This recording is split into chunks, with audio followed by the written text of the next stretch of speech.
Hey up morning everybody, my name's Dave Kaye and you are watching the Yorkshire Bike Mechanics YouTube channel. Welcome if you're new to us and it's your first time, thanks very much, please subscribe. If you've been with us a while then thanks so much for your support, I hope you're enjoying what we do and you continue. Please subscribe if you've not already, that'd be brilliant, thanks. So it's absolutely boiling, what a boiling week we've had. It's so warm, especially in here. We've been drinking loads and loads of water just to try and keep cool. But what can you do? You moan when it's too hot and we moan when it's too cold, so you can't win. Anyway, let's bash on. I've been meaning to do this video for a while because it's been an issue. I've seen loads of people with this same problem and the consequence can be quite catastrophic. And it's on Trek Rail e-bikes. It's very, very common and a lot of people are suffering from it. But I think if you make the simple following checks, I think you'll find that you'll stop this happening. But you need to do this as soon as you can. As soon as you've bought your bike, these are the things that you need to do to stop this happening or to reduce it at least. So let's crack on. So this is a brand new Trek Rail 7, okay? It doesn't matter whether it's a 7 or a 5, these all suffer with the same problems. They're a brilliant bike, I love this bike, a great bike to ride. But if you don't check this on your bike, whether you've bought a brand new one, if you've not, then check it now. Because if you've not checked it, and this happens to your bike, which it's happened to a lot, is it's got disastrous consequences to this particular section, your spokes, your chain, your derailleur, your hanger. There's loads of different things that this will wreck if you don't check it, okay? So what happens is this particular wheel is held in by this big long axle that goes all the way through. It's 12mm axle, as you probably know, and what it does is it screws into this little end cap here. But in the middle, just between the cassette and this particular end cap, sits the derailleur hanger, okay? So the derailleur hanger screws into this end cap here. It doesn't actually screw into the axle that goes all the way through. So on some bikes, when you put this all together and you screw your axle in, then automatically the gear hanger, which the derailleur sits on, automatically clamps in place. And on some bikes, they've actually got additional screws in that hanger as well, so it can't move. On this particular setup, the hanger is fastened to the end nut here.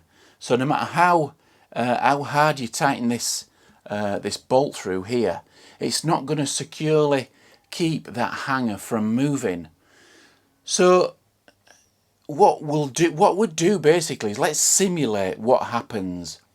This particular hanger will move like this. This bolt is in and it's in tight, and watch what happens. I can actually move that hanger with my hand. So what will happen is, if for example you're in an unlucky situation where you get caught out and the gear change isn't quite as smooth as what it should be, what it will do is it will drag this hanger up and it'll pull the chain with it. It'll take it right into the cassette, right into the spokes, and it'll damage the whole lot. It'll probably break your hanger as well.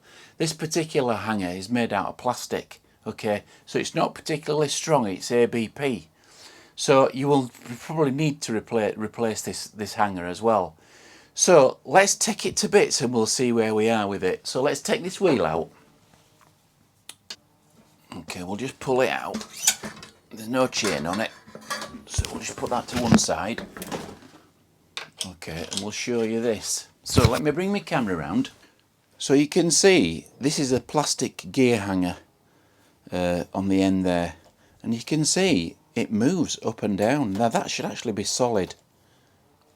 Okay, now the only reason it's moving up and down is because this nut on the end here isn't tight enough on the hanger. That's the only reason that it's actually moving like that. And if you get caught out with your pedal stroke and your chain's not right, it's going to rip that up all the way up. Okay, because this is only plastic, it's going to get damaged, and that's the position that it actually should be in.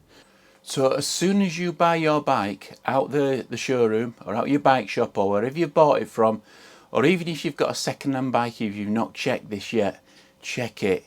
Get an 8mm Allen key and fasten it up. So this is how you do it. Okay, so it's a left-hand thread, okay? Normally we'd say righty-tighty, lefty-loosey. In this particular case, we're going left-hand to tighten it up. And you need to tighten it up to 25 Newton meters. And you best done with the back wheel out. Okay, so we bob that in there, and we'll drop the derailleur and the hanger in the right position, which is as far down as it will go, and we'll just keep going till we get that click.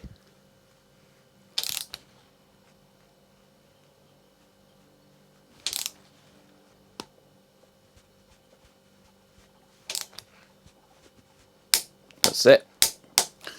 Okay, so we're now at 25 Newton meters. So there's no way, when I can get this torque wrench out, there we are. Whoa, that's it. So now we're in a situation where there's no way that this hanger can actually move. Okay, so, and now what we'll do is we'll bob the wheel back in.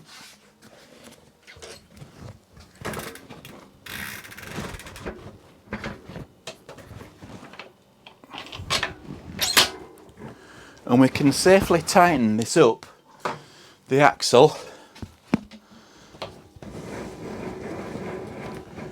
and we can safely tighten that up, and this will not move, okay? It will stay exactly where it is.